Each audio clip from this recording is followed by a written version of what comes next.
खूप सारी लोक आर्थिक अडचणीत जातात. त्याचं कारण काय आणि त्याचा उपाय काय हा विषय मी आजच्या या व्हिडिओमध्ये तुम्हाला सांगणार आहे. जी लोक आर्थिक अडचणीमध्ये आहेत, प्रॉब्लेममध्ये आहेत, कर्जामध्ये आहेत, त्यांनी अशी कोणती चूक केलेली आहे, प्रायमरी चूक कोणती केलेली आहे आणि त्याचं सोल्युशन काय हे या व्हिडिओचा पार्ट असणार आहे. सो हा व्हिडिओ शेवटपर्यंत पाहणं खूप महत्त्वाचं आहे. नमस्कार मित्रांनो, मी आकाश गोंदवले. मागच्या 22 वर्षापासून फायनान्समध्ये काम करतोय आणि मागच्या 10 वर्षापासून लोकांना आर्थिक साक्षरतेवरती फायनान्शियल फ्रीडम मास्टरी हा विषय शिकवतोय.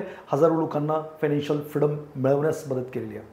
आजचा जो विषय तो अतिशय महत्त्वाचा आहे. खूप सारी लोक आर्थिक अडचणीमध्ये येतात आणि ते माझ्याकडं येऊन त्यांचं जे काही गाऱ्हाण आहे ते सांगत असतात आणि हजारो लोकांना भेटल्यानंतर त्यांच्या आर्थिक अडचणीचं प्रायमरी काय कारण आहे हे मला अंडरस्टँड झालं आणि ते मी तुमच्यासमोर मांडण्याचा प्रयत्न करतोय. माझ्याकडे एक व्यक्ती आला, तो म्हणला, सर माझ्या घरामध्ये कोणीतरी आजारी पडलं, हे झालं ते झालं, त्याच्यामुळे मला कर्ज काढावं लागलं, मी खूप सारं व्याजाने पैसे काढले, क्रेडिट कार्डही मारलं आणि मग मी आज खूप अडचणीमध्ये आहे. दुसरं कोणीतरी आलं, त्यांनी काहीतरी सांगितलं की बाबा माझा कुठेतरी अपघात झाला, मग हे झालं, मग ते झालं, मग मी आर्थिक अडचणीमध्ये. मित्रांनो, तुम्ही हे जे काही 1-2 एक्झाम्पल मी सांगण्याचा प्रयत्न केला, अशाच स्वरूपाचे बरेचसे सारे एक्झाम्पल्स असतात. अचानकपणे काहीतरी खर्च आला, कुठेतरी ट्रॅव्हल करायला लागलं, गावाकडे कोणीतरी अर्जंटमध्ये डेथ झालं, मग त्यांना भेटायला जायचं होतं, मग पैसेच नव्हते, मग कुठेतरी जाणं गरजेचं होतं, जवळचा रिलेटिव्ह होता, मग 8 दिवसाची सुट्टी पडली, कोणाकडनं तरी 5% कर्ज काढलं, महिन्याचं गावाला गेले, तिकडं 8 दिवस राहिले आणि परत ते पगार कमी आला, मग अडचणी वाढत गेल्या, मग 5%चं कर्ज भरण्यासाठी, कारण पहिलंच जेमतेम येतंय तेवढं खर्च होतं आणि परत मग दुसऱ्याकडून कर्ज काढलं, अशी ती सगळी सिच्युएशन. सो प्रत्येक सिच्युएशनचा एकच मतितार्थ निघाला की लोक एमर्जन्सी फंड बनवतच नाहीत आणि एमर्जन्सी फंड बनवत नसल्यामुळे त्यांना जेव्हा केव्हा एमर्जन्सी येते तेव्हा त्यांच्याकडे सावकारी कर्ज, क्रेडिट कार्डचं कर्ज किंवा कोणाकडून तरी उसने पैसे घेणं किंवा पर्सनल लोन याच्याशिवाय पर्याय राहत नाही. आणि हे अनएक्सपेक्टेड लोन्स माणसाला खूप साऱ्या त्रासात टाकतात. किंवा मी बऱ्याचशा लोकांना एमर्जन्सी फंड न बनवल्यामुळे जी काही गुंतवणूक केलेली लॉंग टर्मसाठी, मुलाच्या शिक्षणासाठी, रिटायरमेंटसाठी, बऱ्याचशा गोष्टींसाठी जी काही गुंतवणूक केली आहे ती त्यांना काढून घ्यावी लागते. होऊ शकतं त्यावेळी मार्केट खाली आहे, त्यांची प्रिन्सिपल अमाऊंट मायनसमध्ये आहे, तरीसुद्धा त्यांना ते विड्रॉल करावं लागते. त्याच्यानंतर मार्केट 4-2 महिन्यात फार जोरात वरती जातं, खूप चांगले रिटर्न पण देतं, पण यांना मात्र आहे ती प्रिन्सिपल गमवून बाहेर पडायला लागतं. म्हणजे काय की तुम्ही गुंतवणूक नाही केली तरी चालेल, पण तुम्ही एमर्जन्सी फंड बनवला पाहिजे आणि एमर्जन्सी फंड बनवल्यानंतरच तुम्ही गुंतवणूक केली पाहिजे. किंवा कोणतंही घर घेताय, गाडी घेताय, घरामध्ये वस्तू घेताय, ट्रिप करताय, कोणतीही गोष्ट करताय, ती करण्यापूर्वी तुमच्याकडं एमर्जन्सी फंड पाहिजे. जर तुम्ही एमर्जन्सी फंडकडे दुर्लक्ष करताय, घर घेताय, गाडी घेताय, सगळं काय, आणि त्याच्यातच तुमचं कमाईचा मॅक्सिमम हिस्सा जातोय, तुमच्याकडे पैसे शिल्लक राहत नाहीत, मग ज्या दिवशी अनसर्टन्टी तुमच्या समोर येईल, काहीतरी अडचण तुमच्या समोर येईल, त्यावेळेला तुमच्याकडं कर्ज काढण्याशिवाय उपाय राहणार नाही. आणि ती जर छोटी अडचण असेल तर ठीक आहे, पण जरा मोठी असेल किंवा ती सायझेबल जर कर्ज काढण्यासारखी अडचण असेल, इमर्जन्सी असेल, तर मित्रांनो तुम्ही आर्थिक प्रॉब्लेममध्ये जाता आणि त्याच्यातून बाहेर निघता निघता तुमचा खूप सारा वेळ, खूप सारा एफर्ट, खूप सारे पैसे वायाला जातात. सो सगळ्यात महत्त्वाचं कारण जे ओव्हरऑल माझ्या एक्सपिरियन्सवरून मला कळालं लोक आर्थिक अडचणीत जाण्याचं, ते म्हणजे एमर्जन्सी फंड न बनवणं, एमर्जन्सी फंडकडे दुर्लक्ष करणं किंवा आम्हाला एमर्जन्सी येणारच नाही अशा आविर्भावात जगणं, हे तुम्हाला आर्थिक अडचणीमध्ये, संकटामध्ये घेऊन जाणार आहे.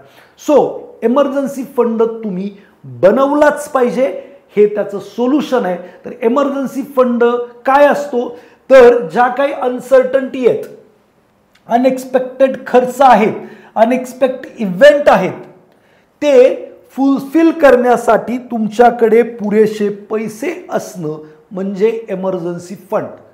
मग काय एमर्जन्सी असू शकते?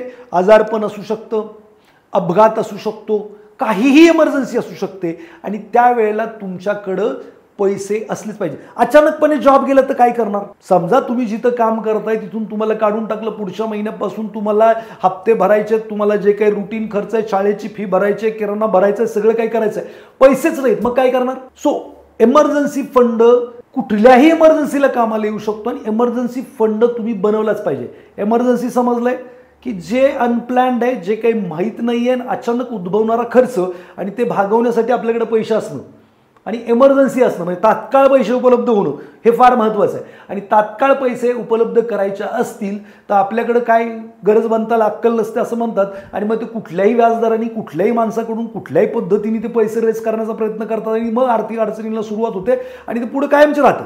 सो इमर्जन्सी फंड काय? जे अनएक्सपेक्टेड इव्हेंट आहेत, जे माहीत नाहीये, माहीत असलेल्या प्रत्येक गोष्टीचं नियोजन करू, माहीतच नाहीये त्याचं काय नियोजन करणार? जर माहीत नाही त्याच्यासाठी लागणारा पैसा आता तो किती असला पाहिजे? तर साधारणपणे माझ्या मते 3 महिने ते 6 महिने तुमचे सर्व खर्च भागतील एवढा असला पाहिजे. आता याच्यामध्ये सर्व खर्चामध्ये काय तुमचे EMI येतील, घराचा खर्च येईल, जे काही तुम्हाला रुटीन खर्चामध्ये लागतं ते.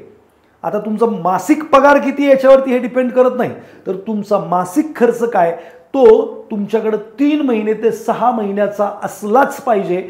जर तो तुमच्याकडे आहे आणि समजा कोणती इमर्जन्सी आणि त्याच्यातून काही पैसे खर्च झाले तर तुम्हाला तो रिफिल करायचा आहे. आयुष्यभर जर हा व्हिडिओ आणि ही गोष्ट तुम्ही लक्षात ठेवली, इमर्जन्सीसाठी हमेशा तयार राहिले, तर तुम्हाला जे शॉर्ट टर्म कर्ज किंवा जे त्रासदायक कर्ज आहेत ते कधीच काढावे लागणार नाहीत आणि जे कर्ज सगळ्यात जास्त डॅमेज करतात तेच कर्ज तुम्ही काढत नाही.